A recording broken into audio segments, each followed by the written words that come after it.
안녕하십니까. 뉴스데스크 원주입니다. 정부의 의료개혁안에 반발해 전공의들이 사직한 지 오늘로 1년이 됐습니다. 의정 갈등이 여전한 가운데 정부는 개혁안 중 하나였던 지역 필수 의사제를 오는 7월에 시행하기로 했는데요. 지역 의료계에선 일단 지원을 받고 보자는 입장인데 기대와 우려가 교차하고 있습니다. 유주성 기자입니다. 정부의 의료개혁 패키지에 포함됐던 지역 필수 의사제가 오는 7월 시행됩니다. 정부는 다음 달 7일까지 4개 광역지방자치단체를 선정해 응급의학과, 소아청소년과 같은 8개 필수과 전문의들의 인건비를 1인당 월 400만 원씩 지원하기로 했습니다. 의료 취약지로 꼽히는 강원도는 공모에 참여하는 것으로 방향을 잡았습니다. 도내 종합병원들도 강원도가 공모에 선정되면 필수과 전문의를 확보하는데 조금이라도 숨통이 트일 수 있을 거라는 기대가 큽니다. 특히 지역일수록 엄청 관심이 많죠. 많이 도움이 될 것 같고. 저희도 필수의료 의사 구하기가 이렇게 쉽지만은 않아요. 그래서 원주의료원도 적극적으로 필수의사제 구인을 활동을 해야 되기 때문에. 실제 강원도에선 초임 간호사가 지역 의료원에서 3에서 5년 동안 근무하면 매월 최대 60만 원의 근속 장려금을 지급하는 제도를 운영해 효과를 봤던 사례도 있습니다. 직종과 정도의 차이는 있지만 지역 의료 인력 확보를 위해 지원금을 투입하는 만큼 비슷한 성과를 거둘 수 있습니다. 저 같은 경우는 지금 서울이 원래 본 거주지인데 타지에서 와가지고 1년 넘게 지금 근무하고 있거든요. 타지에서 되게 다양하게 오시는데 좀 정착하는 데 도움이 되지 않았나 싶습니다. 하지만 이런 식의 지원금 살포가 급한 불을 끄는 데 도움을 줄 수는 있어도 결국 근본적인 해결책이 되지 못할 거라는 의견도 적지 않습니다. 우선 혜택을 받을 수 있는 5년 내외의 근무를 한 뒤에는 필수과 전문의가 지역을 떠날 가능성이 높고 기존 의료 인력과 형평성 문제, 지역병원 간 의료 인력 확보 경쟁으로 전체적인 인건비 상승을 부추길 우려도 있습니다. 특히 지역병원들이 이미 충분히 많은 연봉을 제시하는데도 인력난을 겪는 걸 보면 인건비 지원으로 문제를 해결하겠다는 시장주의 방식이 금세 한계에 부딪힐 거란 전망도 나옵니다. 결국 근본적으로 문제를 해결하기 위해선 지역의사제, 공공의대 설립 등을 통해 의료의 공공성을 강화해야 한다는 목소리가 나옵니다. 지역에 의무적으로 적어도 한 10년 근무하는 대신에 여러 가지 혜택을 주고 공공의대를 별도로 설립해서 거기에 필요한 의사들은 별도로 양성해서 공공병원에는 안정적으로 의사가 좀 공급될 수 있도록 하는. 정부가 처음으로 시도하는 지역 필수 의사제가 얼마큼의 성과를 거둘지, 또 이번 경험을 발판으로 앞으로 더 나은 제도를 마련할 수 있을지 기대와 우려가 교차하고 있습니다. MBC 뉴스 유주성입니다. 고향사랑 기부제의 근본적인 취지는 소멸 위기를 맞은 지역의 재정에 힘을 실어주자는 겁니다. 대체로 지금까지 큰 지자체보다는 작은 지자체에 더 많이 기부했다는 결과가 나오면서 긍정적인 평가를 받았는데요. 하지만 강원도 안에서도 빈익빈 부익부를 보이고 있기 때문에 제도적인 보완이 더 필요합니다. 이병선 기자입니다. 지방자치단체 규모에 따른 재정 격차를 줄이고 소멸 위기에 처한 작은 지자체에 힘을 보태기 위한 고향사랑 기부제. 실제로 효과가 있는 건지는 여전히 갑론을박이 오가는 주제입니다. 지방행정연구원이 지난해 발표한 고향사랑 기부제의 재정적 효과 분석 보고서에 따르면 일단 현재까지는 재정 격차 완화 효과가 있습니다. 비수도권이 수도권보다, 재정 자립도 하위 지자체가 상위 지자체보다, 인구 감소 지역이 비감소 지역보다 재정 수입 효과가 있는 걸로 나타난 겁니다. 하지만 같은 강원도 내에서는 시군 간 빈익빈 부익부가 나타납니다.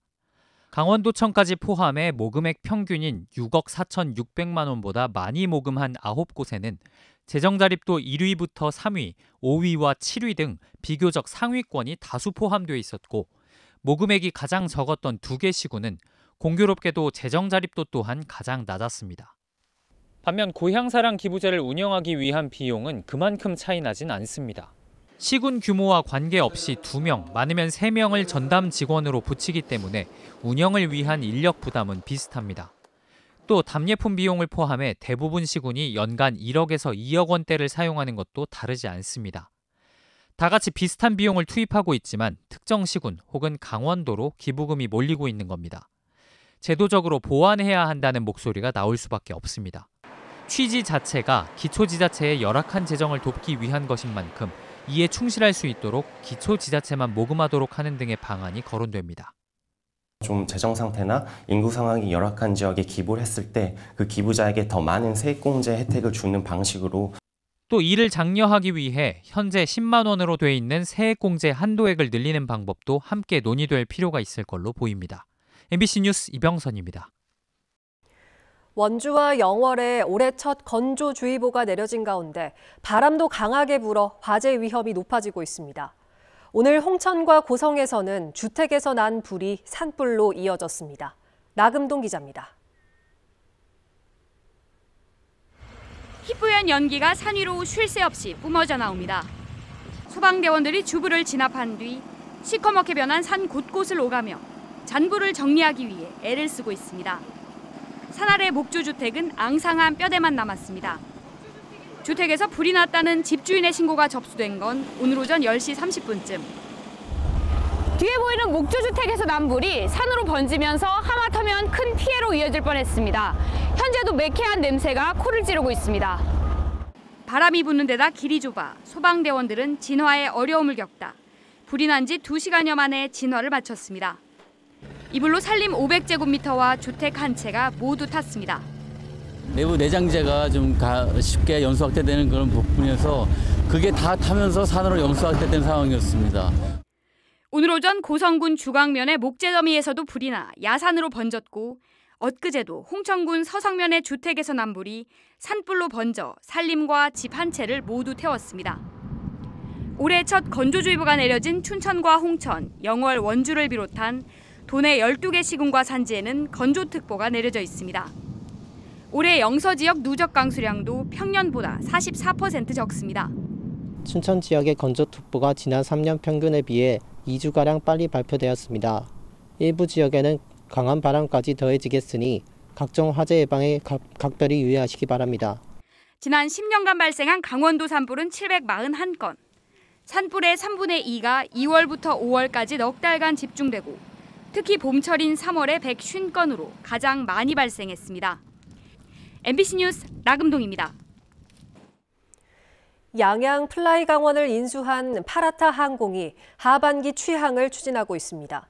그런데 양양공항은 국내선만 운영되고 국제선은 인천공항을 중심으로 노선이 결정될 전망입니다.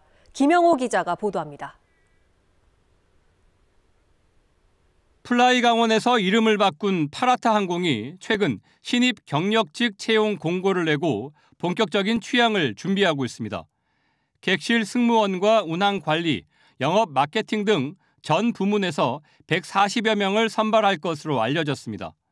파라타 항공은 지난해 국토교통부에 신청한 변경 면허 작업이 끝나는 대로 운항이 정식 승인되는 절차인 운항 증명 취득에 나선다는 계획입니다. 상반기에 중형 항공기 한 대를 도입하고 하반기 운항 증명 취득을 통해 8월 중에 양양 제주 노선을 먼저 개설합니다. 항공사는 국내선은 양양공항 중심이지만 국제선은 인천공항을 중심으로 운영하겠다는 전략을 밝혔습니다.